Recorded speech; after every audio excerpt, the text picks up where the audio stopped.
bring the original on the screen.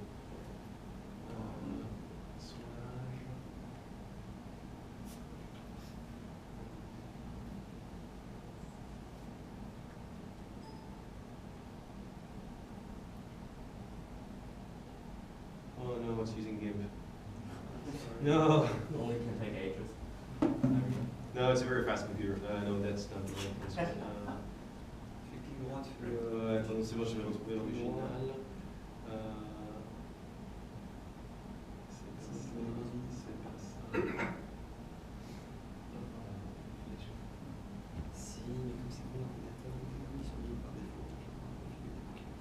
Alright, that's better. That's the original, so we can check it out quickly.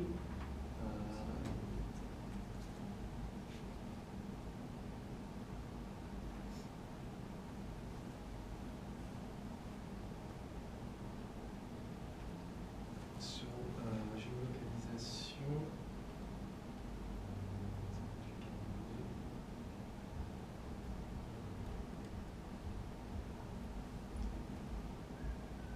Sorry, just going over this.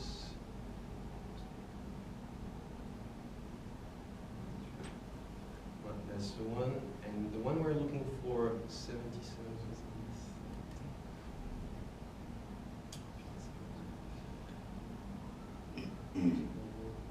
That's the one. Okay, the second one that says 68%. This one here. Yeah. This one here, it's actually geolocation. So which is tracking of your location using your cell phone or other means. And so, yeah, monitoring of social media accounts, I think it's something that has a little bit of better acceptance because it's something public. What you put on Facebook is your responsibility. It's what you choose to share on Twitter and what you choose to share on anything, on any social media is actually up to you. And it's also something that actually yields some results in France because they create a lot of high-profile criminal cases where people end up in court because of stuff they posted online saying they want to kill all the Jews or whatever. Hello, come in. Hello.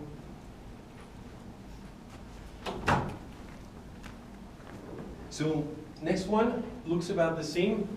Now reverse, this one says, as part of the fight against terrorism, will you accept the deployment of one or more methods of surveillance listed below? There is a majority who are okay with the control of your personal effects in airports and CCTV, which matches what we saw earlier. Geolocation has almost a 50-50% split. Monitoring of social media accounts is not so strongly against, but everything else has 65 to 84% against. People are against the recording equipment in your phone, in your home, 84%. Surveillance of your phone is only 70% against. It's almost the same, you know, this thing about placing microphones in your home, this is the realm of jokes about the Soviet Union, and yet, in the surveillance of phone, we're now right there in Western Europe. So again, what we take away from this is that the vast majority of people actually do care about their privacy and they're not happy about it going away. Now we go to the sorry, go ahead. Just on that last slide, it's probably worth pointing out that a lot of those things are things that we willingly do with private companies. Things like geolocation. So if you've got a mobile phone, your phone operator needs to know where you are in order to make a call. If you have an Xbox 360 or something like that, it is recording conversations in your home and sending them to Microsoft so they can do the voice recognition work. And a lot of the services that we use, especially social, use analysis to figure out what adverts they should show us.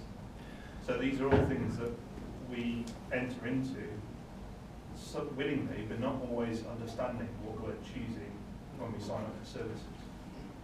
It's a very good point. It's not only about what is collected, it's about what is done with the information.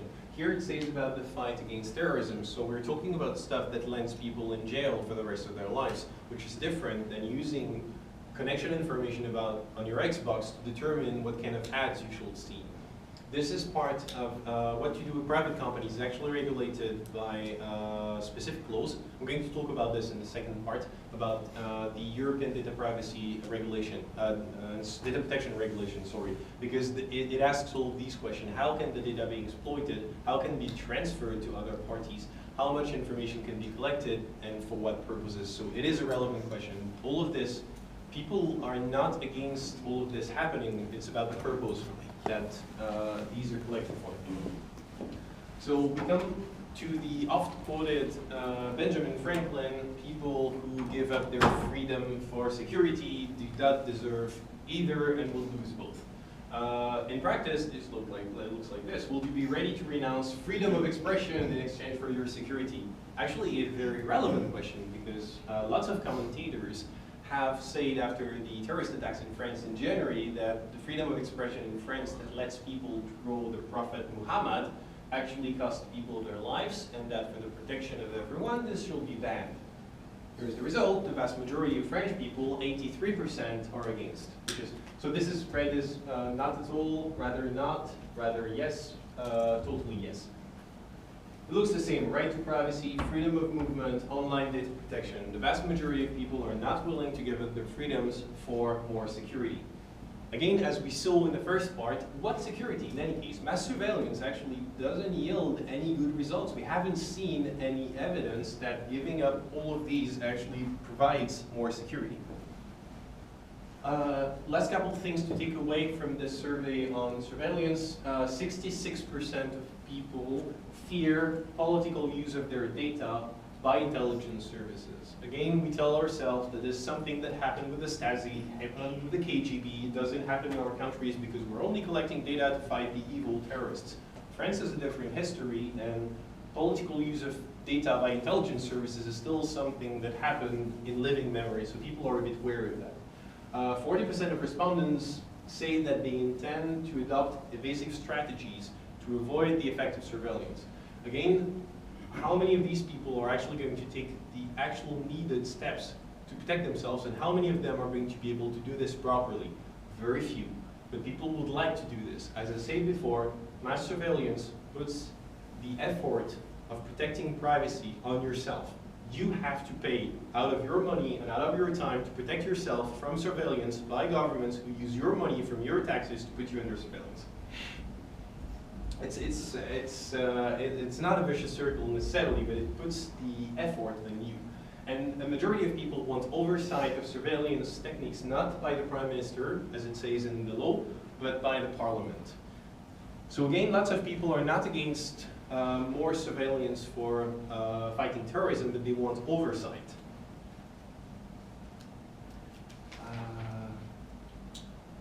Sorry, I think we've seen, we've seen this one already.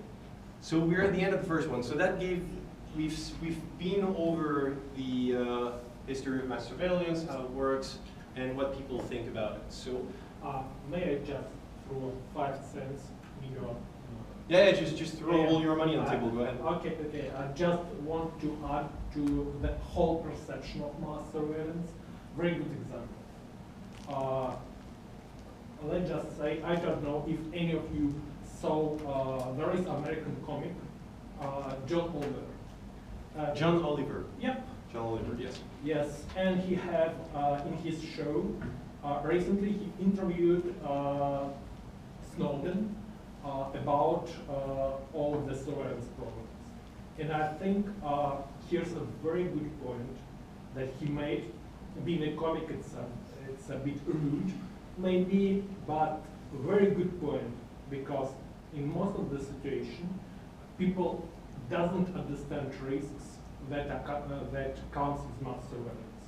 Ordinary people, not talking about IT savvy people, just ordinary people. So when the John Oliver was interviewing Snowden, he just asked him one question. You explain us what all those programs, all those mass surveillance programs, how they work in one particular aspect. Do the people on the other side, like government people, have an ability to see my case? There are some chairs in the back if you want to That's- sit over there. As I said, it's a very, it's Token. a bit rude, but very effective. Can they see my, I'm sorry, private parts online? In most of the cases, yes, they can. It's a fair point. I thought about opening this panel by asking you if you were afraid that your private collection of freight porn will Yep. find its way For into a example. government computer. And I thought it was a bit crass, but yeah, that's the point. Anyway, in most of the situation, there are many people who are engaged in one or another adult activity on the internet. Mm. Let's say So it's- 99.99% of those who are using internet tried it in one form or another. And could the government see it? Yes, they could. The government, it isn't. I put it under there actually, fear of Yes. political use, because Yeah. if they can see, again, it's how the data is used that's important. That they can see it is one thing, that they use it against you is another. And so, In most of the cases, people doesn't understand the consequences until it hits them. That's exactly. why this penis example is very important. Yeah, exactly. Education is an important thing. Again, because it's something that's very recent. Mass surveillance only Yeah. came about a couple of years ago. What's more, it's technology. In most of the cases, talking about outside of the furry community, because most of the furries, let's say, knew a thing or two about online, but most of the people, like 90% of the people, doesn't care, doesn't understand the technological aspect. Thank you. We can keep talking about this. At the end, we'll have a more open discussion. So now we're going to topic 2, which is the implications for fundamental rights. It might get a bit technical at times. Please don't hesitate to make a puzzled face if you think I'm going in weird details. But we're going to look at the legal protections that you have now and what is possible in order to protect privacy. There is a general belief in technical fields that we're screwed anyway, and that governments do not follow the law, that it only exists to give you the idea that you're protected, but actually the companies and governments can do whatever they want. Not exactly. There are some legal protections, and there are some people working to get better legal protections, and we're going to look at this now to get a bit of a picture. So we're going to look at the legal context in Europe and in the US a little bit. Do we have any Americans in the room? I know there's one out there, and there's, okay, brilliant, we have 2 Americans. The American bashing was in the first part in the NSA. Now we're going to talk about the American legal context compared to the EU. I can't do the entire planet, I can't do the entire world, but I suggest if you want to learn more about what happens around the world, there's the report of the Special Rapporteur on freedom of expression and freedom of opinion from the UN that is just splendid in this regard. So we're going to look at also what happens in the EU, data protection regulation that governs the protection of your personal data online. We're going to talk about the extent of mass surveillance in practice, what they get, what they can get, and legislating mass surveillance right now. So I'll open with this one. It's the quote that opens the report of the Council of Europe on mass surveillance that was published last year. Our freedom is built on what others do not know of our existences, by Solzhenitsyn. So the good thing in Europe is that we actually have protections for privacy. The US do not. There is no constitutional right to privacy in the US. There is no right to online privacy. There is no right to the protection of your personal data in the US. I have to say, from a legal perspective, the US are really very backwards in that regard, which might actually be on purpose because there is no political consensus in the US to push these sort of things, and especially not to amend the Constitution to reinforce this sort of protection. In Europe, we have the Charter of Fundamental Rights of the European Union. Very quickly, just so you know what it is, the Charter was drafted and adopted in 2000, and it was it's binding since 2008 with the Treaty of Lisbon. It applies to the institutions of the EU. It stops them from doing horrible things, and it also applies to member states to the extent that they apply European law at national level. So it is not a complete EU charter, it's not a super EU constitution, but it does afford a lot of protections. It has 3 relevant articles now. There's the respect for private and family life. It says everyone has the right to respect for his or her private life and family life, home and communications. There is also another one that's relevant for us. It's the right to an effective remedy and to a fair trial.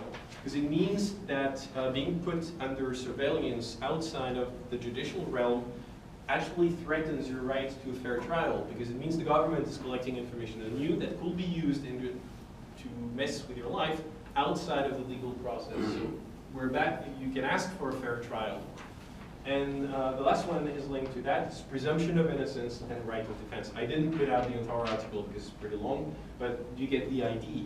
Everyone is innocent until proven guilty in a court of law, and you have the right to defense and counsel, which again is threatened by mass surveillance, because if you're having private communication with your lawyer before your trial, and and the conversations are recorded, intercepted, exploited, then your right to fair defense is not enforced. Yes? I don't know how many of you guys look at what's going on in the EU, but Slovenia and Croatia have a border dispute that's on the European Court, and basically US was tapping the phone of our arbiter because it's on the arbitrary court, and sold those tapes to the Croatian side, which then used to, and those tapes just proved that Slovenia was getting, basically, that the judges were all in favor of Slovenia,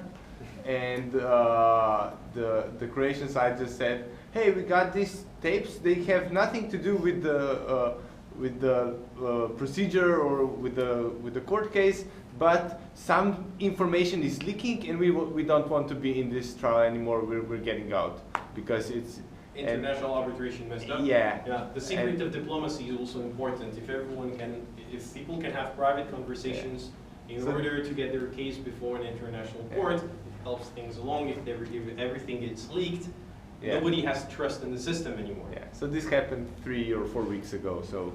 I will, because I hadn't heard of this. Thanks. The Americans are familiar with that. 2 years ago, they tapped the phone lines of it's called a law firm in Washington, D.C., which is a big no-no for American intelligence, because the law firm was working on the behalf of the Indonesian government to bring a case before the World Trade Organization between Indonesia and the U.S. And the Americans thought they could get an advantage by tapping these phones. And now the law firm is very, very pissed off and is suing the US government because they say that a law firm should have legal privilege even though their client is located outside of the US.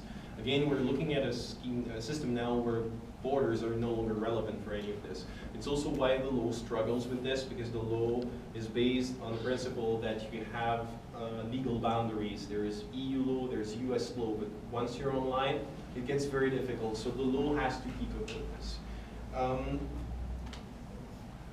So what do we have in the EU in addition to the Charter? In practice, we have a 1995 directive on data protection. I shit you not, the actual current instrument to regulate the use of data by governments and by private companies in the EU is a 1995 instrument, which dates back to before the internet and is seriously outdated. They started a revision process in 2012. The European Commission published a project, and it's been in the legislative process since then. It is, I can tell you this, the most lobbied on file in the history of the European Union. Thousands and thousands of hours, lots of work, and because there are so many interests at play that everyone wants a piece of cake. Governments are interested, companies are interested, and of course American companies are also interested, because American companies are not subjected to a lot of regulations in the US, and they don't want a very, very tight regulation system in Europe. So what do you have in there? There's conditions for data gathering. Companies are not allowed to gather data just for fun. They have to have a purpose for it. You have protections from misuse. And you have rights as data owner, because it creates the principle that the data belongs to you. The company has it, but it is data about you, so you should be able to decide what happens with it. The revision process splits that into two. There is a general data protection regulation that applies to the private sector, and there's a directive that applies to government. I don't think it's a very good thing, because it allows government to governments to write an easier law for themselves, but that's the way they decided to go with it. What do we have in there? Did I write this in there? No, just very quickly about what's in a data protection regulation. I'm interested to know. So it covers only natural persons, not legal persons, so actual people like you in this room, not companies. The good thing is for the new project is actually very good. It creates the principle of explicit consent. You cannot take people's data without their knowing. They have to give explicit consent. It cannot be tacit or by default. Data subjects can withdraw their consent at any point or when the storage period expires. There's also a right to data portability, which is really cool. It means that you can actually ask, you can do it with Facebook now, you can ask them to give you all the data they have, so that if you're moving from one online service to another, you can ask them to give your data on a file that you can then upload or give to the new provider, so that you can port your data from one provider to the other. This is to help also with more competition in online services, so that you feel like you can very easily change providers online the same way you can change banks and so on without too much hassle. There's also something that's very nice, I think. It's the obligation to notify the authorities within 72 hours when there's been a breach of security that could result in a theft of data. No longer hiding, like many American companies love to do, like pretending that, nope, no, nothing to see here, no data was stolen. Of course, all these reports about everything being stolen and on sale on a Russian server are completely fake. So now, that means, because again, the data belongs to you, it doesn't belong to the company. So if your data gets stolen, you get notified about it. And there's another thing very interesting that's in there as well. The European Parliament wants to introduce in there the right to be forgotten. The right to have Google remove search results about you when you feel like they violate your privacy. We'll talk about this one just a bit later. So this one... does that actually mean they have to remove your data, or they have to remove any links of that data to you? Links, but there's a slide about this afterwards. We will go more in detail. Which one's that? Oh yeah, right. This is about the extent of surveillance, and in practice, legally how it works. Basically, yeah, I'm going to quote here lecturer in tourism and political violence at the University of Manchester, Emmanuel Pierre Guittet, French but teaching in the UK. He says the 9/11 has led politicians to fund intelligence agencies in the belief that technology can predict the unpredictable. But in practice, how can you think hacking Belgium's main telecom company, as the NSA has done, has anything to do with terrorist attacks? Because terrorism, let's say it like this, is just the excuse for the entire thing. Now we've seen GCHQ, NSA, and so on are hacking private companies. French intelligence is big in this as well, hacking companies, telecom companies in order to intercept communications from foreign governments or international agencies. GCHQ also has a special unit that only exists to wreck you online. They create social media accounts, they start PR campaigns, they hack different sites to put up data about you, and they basically destroy you online. And so in an age where you can end up in jail for quite a few years if you're found with child porn on your computer, this asks a lot of questions. If they can put stuff on your computer without you knowing, what the hell does this have to do with fighting terrorism and protecting the rule of law? This is a fair question to ask, and secrecy surrounding these programs doesn't help. And so, yeah? I think that in Germany there have been some cases where the government put on a government virus on potential terrorist PCs. Okay, Yeah. And in order to monitor them, and there have been decisions from judges that the data they collected may not be used because it may have been manipulated by that very Trojan. Exactly. The judges are the worst enemies of people in the intelligence agencies, because judges believe in stuff like right proceedings and untempered evidence and so on. But it's a very good point that judges actually mentioned this. Great. So going back to what Mr. Guittet says, you see, very important, whereas mass surveillance against terrorism becomes legitimate if it's proportionate, defined, and restricted by law under parliament and courts, not completely unwarranted. We discovered in 2013 a scary world where intelligence agencies not only fly under the radar of parliaments and the public, but also actively engage in obfuscation and propaganda to hide their activities. Lawmaking has not kept up with technological development. I fully agree with that. It still remains focused on old techniques like phone tapping.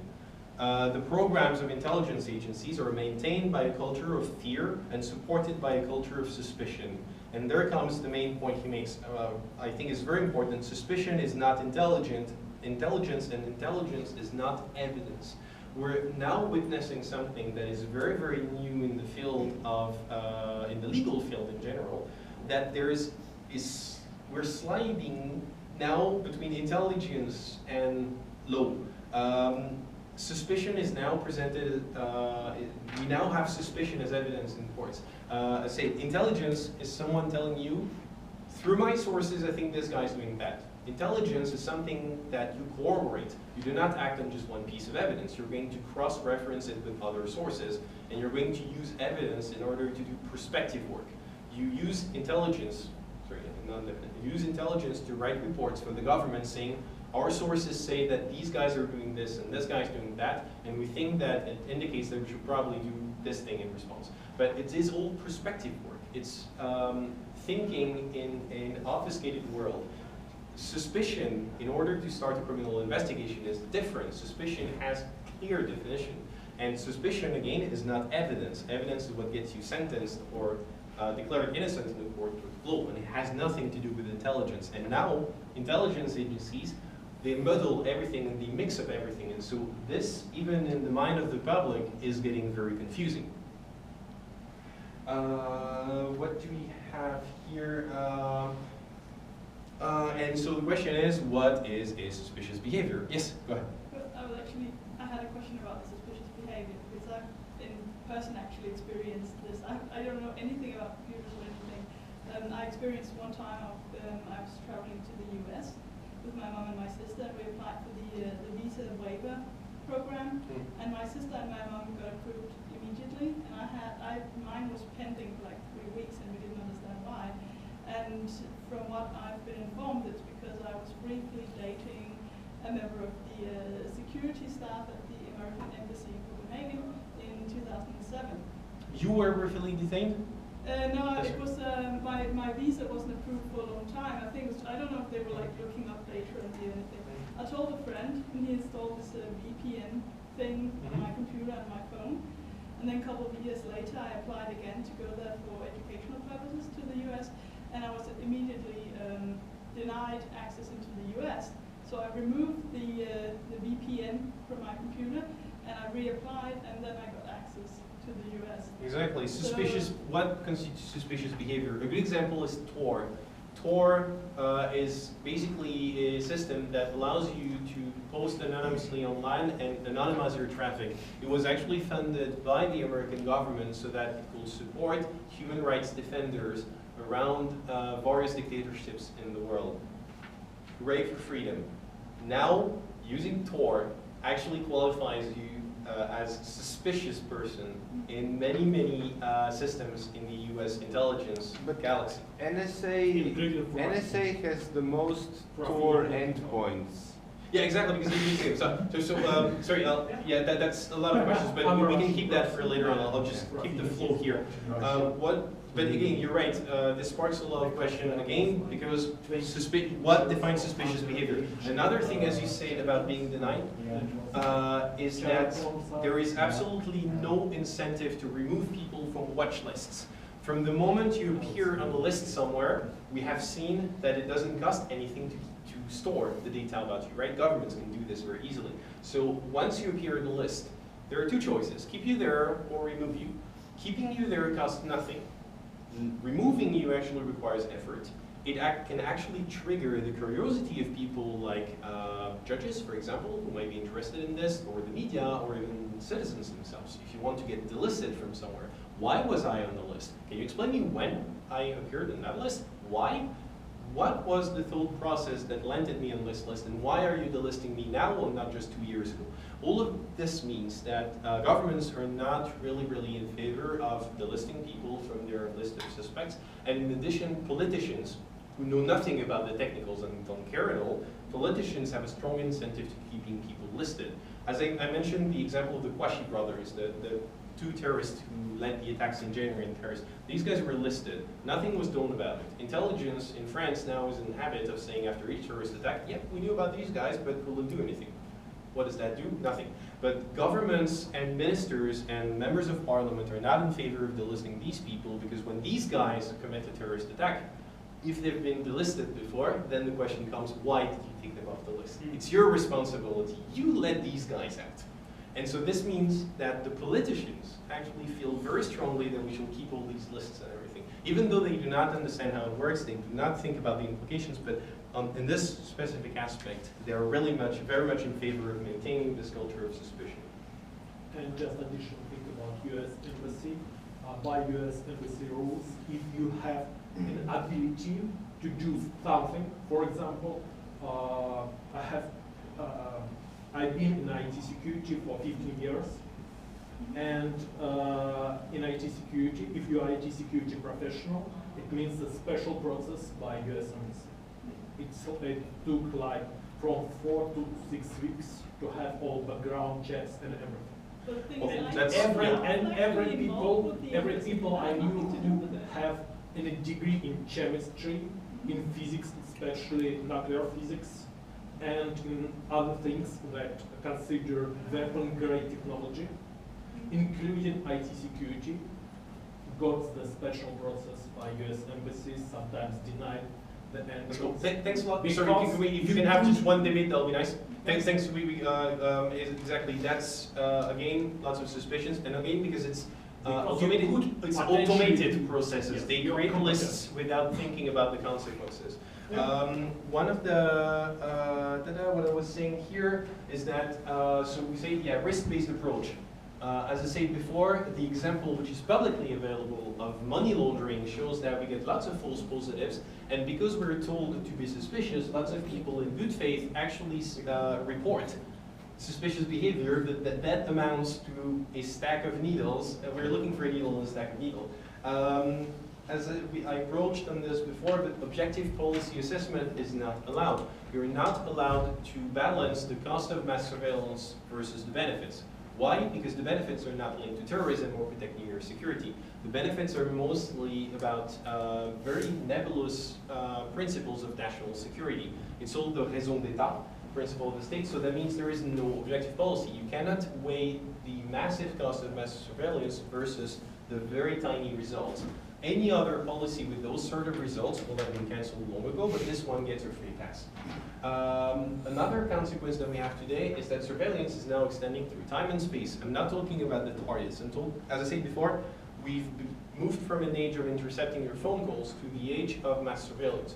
Phone calls was limited in time. If a judge puts you under surveillance as part of a criminal investigation because one of your friends happens to be a big drug dealer, it's legitimate. They will put you in surveillance. And then, if they notice that you have nothing to do with all of this, they will not keep the records and they will not use them. But they will only put you under surveillance for the duration of the investigation. Mass surveillance, by taking all your communication data, means that they can go back in time. If you happen to be a suspect now, they can go back to your conversations from the last 5 years and see if there was anything in there that will be relevant. And they can keep you under surveillance in the future as well. So it means that you're no longer looking at narrow windows of investigation where the government opens the window to look into your house. You're now permanently under suspicion, and the data is stored for later use. We also face legislation targeting encryption. Some of the people here can talk about this more in detail than I can. But basically, the UK is very big on this. It stems from the principle that a court of law can ask you to provide evidence that you have. They know you have the data, they want you to provide it to the court of law as part of the case, and therefore you have to present it, otherwise you're in contempt of court. With encryption now, they're moving to the next step, which is, let's just ban encryption altogether so we don't have to go through the hassle of asking people their passwords. Yes, hello, come in, have a seat. There are some chairs in the back. The legislation against encryption, sorry, I'm just checking. We also have a threat against anonymity, which is a very big basis of our fandom. We have our names are in our badges, but that's not how we call each other. That's not the names we use. We are a pseudonym-based fandom. And so it's also under threat. South Korea, for example,